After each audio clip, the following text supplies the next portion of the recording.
চারটি ভুলের কারণে ইনকামে বরকত হয় না, আস্তে আস্তে মানুষ গরিব হয়ে যায়, দারিদ্রতার ভিতরে চলে যায়। দারিদ্রতা কিন্তু অনেক বড় একটি বিষয়। অনেকে দারিদ্রতার কারণে, গরিব হওয়ার কারণে ইমান থেকে দূরে সরে যায়। এজন্য আল্লাহর কাছে সবসময় দোয়া কর, আল্লাহ আমাকে দারিদ্রতা না দিয়ে, আল্লাহ যতটুকু দরকার ততটুকু আমাকে দাও, তবে দারিদ্রতা দিও না। এবং এই দারিদ্রতার কারণে অনেকে ইমান থেকে দূরে সরে যায়।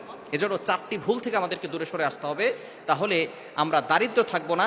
আল্লাহ পাক রব্বুল আলামিন আমাদের ইনকামের ভিতরে বরকত দিবেন। টাকা অল্প হলেও আল্লাহ তাআলা বরকত দান করবেন। অনেকে অনেক টাকা পয়সা ইনকাম করে, অনেক টাকা বেতন পায়, কিন্তু 1 টাকাও মাসের শেষে রাখতে পারে না, আরও ঋণ করে তাকে চলতে হয়। এটা হচ্ছে বরকত কমে যাওয়া। সুতরাং এই চারটি ভুল করলে আপনার লাইফে কোনো সময় আপনি বরকত পাবেন না। এই চারটি ভুল থেকে আজকেই দূরে সরে আসবেন, আজকেই কমিটমেন্ট দিবেন আল্লাহকে যে এই চারটি কাজ আর করবো না। নাম্বার 1 নাম্বার হচ্ছে তাড়াহুড়া করে নামাজ পড়া। অনেক এমন আছে নামাজই পড়ে না, আবার কিছু মানুষ আছে নামাজ পড়ে কিন্তু তাড়াহুড়া করে নামাজ পড়ে। আল্লাহ তাআলাকে ব্যস্ততা দেখায়। আপনি কার সামনে দাঁড়িয়ে কাকে ব্যস্ততা দেখাচ্ছেন? তাড়াহুড়া করে নামাজ পড়ছেন। যখন কোনো মানুষ নামাজ পড়ে তখন সে আল্লাহর সামনে দাঁড়িয়ে যায়। নবীজি সাল্লাল্লাহু আলাইহি ওয়াসাল্লাম জানিয়ে দিয়েছেন, আস-সালাতু মিরাজুল মুমিন, নামাজ হচ্ছে মুমিনদের জন্য মেরাজ। আপনি যখন বলছেন আলহামদুলিল্লাহি রাব্বিল আলামিন, all praise is due to Allah, সমস্ত প্রশংসা আল্লাহর জন্য, সাথে সাথে আল্লাহ বলছেন হামিদানি আবদি, my servant is praising me, আমার বান্দা আমার প্রশংসা করছে। সহিহ মুসলিম শরীফের হাদিস। সুতরাং আল্লাহ বান্দার সাথে কথা বলেন নামাজের ভিতরে। সুতরাং 1 নাম্বার হচ্ছে নামাজে তাড়াহুড়া করবেন না। 2 নাম্বার হচ্ছে আপনি দাঁড়িয়ে পেশাব করবেন না। যারা দাঁড়িয়ে পেশাব করে আল্লাহ পাক রব্বুল আলামিন তাদের ইনকামে বরকত কমিয়ে দেন, রিজিকে বরকত কমিয়ে দেন। তারা আস্তে আস্তে দারিদ্র হয়ে যায়, গরিব হয়ে যায়, তাদের রিজিকে কোনো বরকত থাকে না। এজন্য দাঁড়িয়ে পেশাব করবেন না।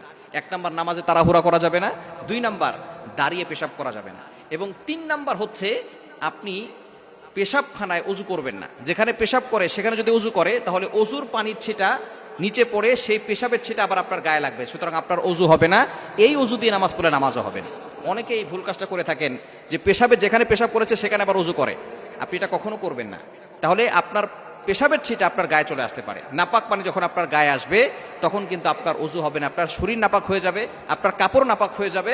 যার কারণে নাপাক শরীর নিয়ে, নাপাক কাপড় নিয়ে নামাজ পড়লে আপনার নামাজও হবে না। এই বিষয়ে আমাদেরকে অবশ্যই খেয়াল করতে হবে যে পেশাবের জায়গায় আমরা কখনো অজু করব না। অজু আমরা করব পবিত্র জায়গায়, সেখানে বসে করার চেষ্টা করব। এবং 4 নাম্বার হচ্ছে দাঁড়িয়ে পান করা যাবে না। নবীজি সাল্লাল্লাহু আলাইহি সাল্লামের সুন্নাহ হচ্ছে বসে পানি পান করা, দেখে পানি পান করা, এবং দাঁড়িয়ে পান করা হচ্ছে সুন্নতের খেলাফ, এবং এটা দারিদ্রতার কারণ। আল্লাহ পাক রব্বুল আলামিন তার রিজিকে কোনো বরকত দিবেন না। এজন্য দাঁড়িয়ে কখনো পানি পান করবেন না। দাঁড়িয়ে পান করলে কিন্তু আপনার ভিতরে অনেক সমস্যা হতে পারে। যখন কোনো ব্যক্তি বসে পান করে, বিজ্ঞান, চিকিৎসা বিজ্ঞান এটাকে রিসার্চ করেছে যে বসে পান করলে কি হয় আর দাঁড়িয়ে পান করলে কি হয়। যখন কোনো ব্যক্তি দাঁড়িয়ে পানি পান করে, দাঁড়িয়ে পান করতে করতে